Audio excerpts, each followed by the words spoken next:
Here is picture of Nami looking very lovely as usual. If you like picture like this, remember to follow me on Twitter, Instagram, Facebook, whatever you like. And remember, have a nice day. One Piece, chapter 110. The night isn't over. Well, hello, my brothers and sisters of the Nerd Nation. I, as always, am Jim, here to bring you another review on the tantalizing tale of One Piece. Our last chapter saw us with really kind of the Baroque Works agents, really just some of their lower tiered ones, and what I'd like to call the B team, as Zoro pretty much very handily in the last couple of chapters took them all out. That's how the chapter finished up, with him taking out Mr. 8, Igarapoi, the mayor there, as well as Miss Wednesday and Mr. 9. So that's where it ended off, and that's where we pick up right over here. And basically, Luffy is still knocked out, even though he was dragged out, and he's still just big, big as like a beach ball. And he kind of gets up and he's like, "What? How do I end up outside?" And he's like, "Oh, geez, I'm so tired." He just falls back down and goes to sleep, or goes back to sleep. A bunch of the regular kind of Baroque Works foot soldiers, bounty hunters or what have you, kind of are, they're running off. They're basically like, and one of them's like, "I can't believe that swordsman beat 4 of our top 12 agents, and they're taking off. Well, as they're going to take off, all of a sudden, and running, all of a sudden, the Unluckies appear. And if you remember, they appeared back several chapters ago. Well, not several, I don't know, maybe five, 6 chapters ago. And that is the Otter and the Vulture. And that would be Miss Friday and Mr. 13. And I just thought about it too, and Friday is always considered like a bad day of the week for some reason, like Freaky Friday and all these other sort of things. And of course, 13 is considered an unlucky number, so that kind of makes sense that they're the unluckies. So they kind of go and block their way, or are right in front of them there, and they're like, "No, we weren't leaving." Then all of a sudden we go and we're introduced to 2 more of agents of Baroque, and that's Mr. 5 and Miss Valentine. And Mr. 5 is just, he's got the sunglasses on. He kind of reminds me like Lenny Kravitz, if anybody knows who that is. If you don't, Google him. And it's just, in my opinion, that's what this guy looks like, and he's got his long trench coat on and everything else. So they're over there, and basically they get, Miss Wednesday's kind of starting to come to, and Mr. 9 and Mr. 8, and he's like, "I'm not going to die here and this and that." And they see, of course, Mr. 5 and Miss Valentine, who've introduced themselves, and they're like, "Oh, thank God, you're here. You help us beat the swordsman, And they're just like, "What, really? You think that we came all the way here to the Grand Line to help you guys do your work, And they're like, "Well, what are you here for?" And Mr. 5, he explains. He says, "Listen, first of all, the boss sent 2 of us, and the boss's words were, 'My identity has been revealed,' or 'My secret is out.'" That's what it is. And and what secret that is, I don't know. Of course, our identities, remain a mystery and everything else, and their whole agency is basically in secrecy.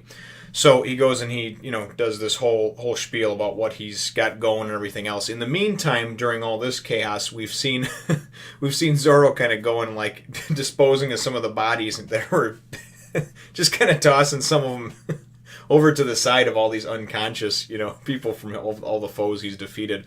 But and then he's kind of looking over from the top of the rooftop, and he goes and he sees this whole thing transpiring down there, and Luffy's kind of in the middle of it, just laying there on the ground, and he's like, Luffy's still sleeping.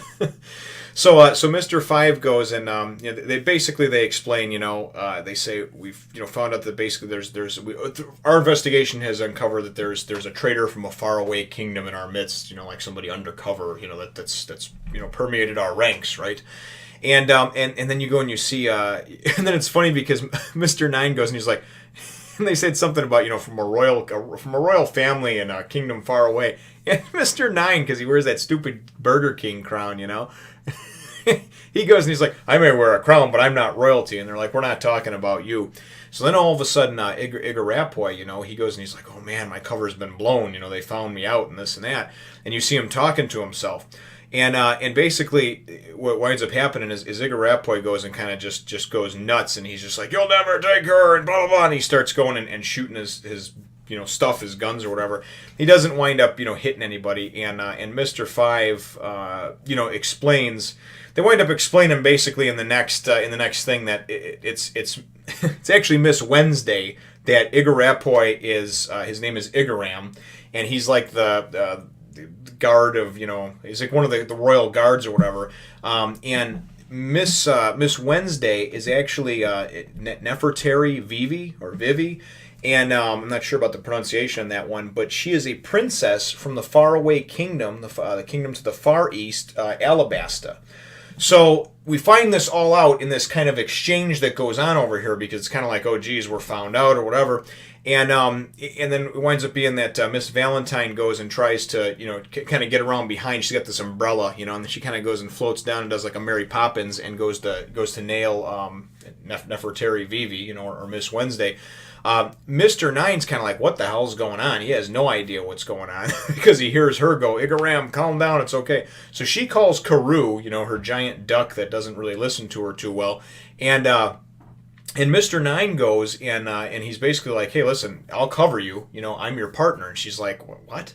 And he's just like, I'm your partners till the end type deal. I don't know what's going on here, but, that's just, it is what it is. That's what I'm going to do. So he goes and he pulls out, his blood bat of guts, and goes to shoot the bat out at Mr. Five. Well, Mr. Five, prior to that, went and had his finger like 2 digits up into his nose, right? And so the Lenny Kravitz agent over here has got his nose up to the second, or his finger up to the second digit in his nose. And he goes, and he pulls it out of his nose, and he's got like this little ball, this little black booger or whatever, and goes and he's like, I'll show you the power. Well, first he says something to Mr. Nine about your loyalty should be to the boss, that should be your ultimate loyalty, and to the agency, right, not to your partner, and I'm gonna have to like teach you a lesson type of deal. So he goes and he takes this thing, and he goes and he's like, kind of like flicks it at him, and he goes, Nez-palm cannon. And this thing explodes, and knocks Mr. Nine back. And sorry, it's just so comical, some of the comical things in here, because who's flicking explosive snots, really? I mean, this is great.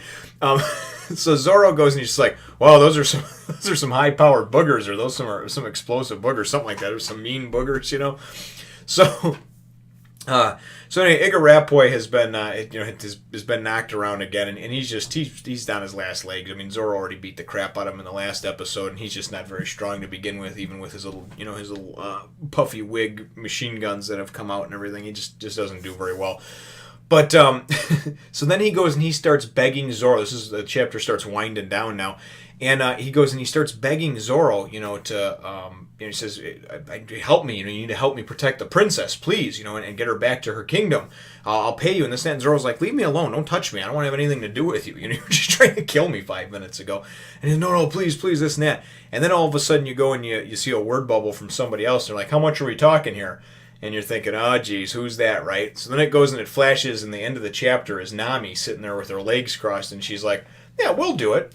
We'll save your princess or whatever, for 1 billion berries. And that's how the chapter ends. So it's actually kind of cool how, how things are heating up over here. Obviously, seeing again, I don't know what part the Unluckies will play in this whole deal, but then kind of seeing, I guess, the next tier up of the Baroque agents, and hopefully these ones are a little more effective than the lower tier ones that Zoro just kind of mopped up very easily. But all in all, it was really cool because we got introduced to a few new characters, and then of course, Vivi or Princess Vivi, whatever you want to call her. It's actually pretty cool finding out that this undercover agent or this agent of Baroque Works was actually like this princess from the faraway kingdom of Alabasta, and it's kind of she's infiltrated them for whatever reason or another, which I'm sure we'll find out in the next few chapters. So all in all, I think it was a very fun, very good chapter, and I guess the chapter question is going to be.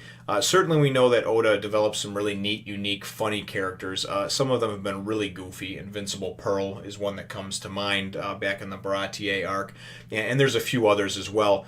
But Mr. Five with the explosive napalm boogers, I'm sure with 600 plus chapters ahead of me that there is probably even crazier, more ludicrous things. But what do you think? I mean, if you were, if you're in my shoes and you're 110, 120 chapters into this saga, what would you think, or what did you think when you first saw Mr. Five go and stick his finger up his nose, pull out a little black ball of death there, flick it and blow up, and have it blow up. I mean, obviously, I guess it's a useful tool to have, if not a little bit gross. But let me know what you think, brothers and sisters, in the comments down there below. And feel free to hit the thumbs up, the like button there. If you think that I deserve it, or for that one person that always thinks that I don't deserve it, that's fine too. So either way, it doesn't matter to me, So just weigh in, I guess, one way or the other. And then, of course, subscribe if you haven't done so already. We'll look forward to catching you in the next one, Nation. I apologize for stuttering so much in this chapter. I was very tired. I had a very long day and was downtown in Chicago and came home and recorded a nice review for you good peoples.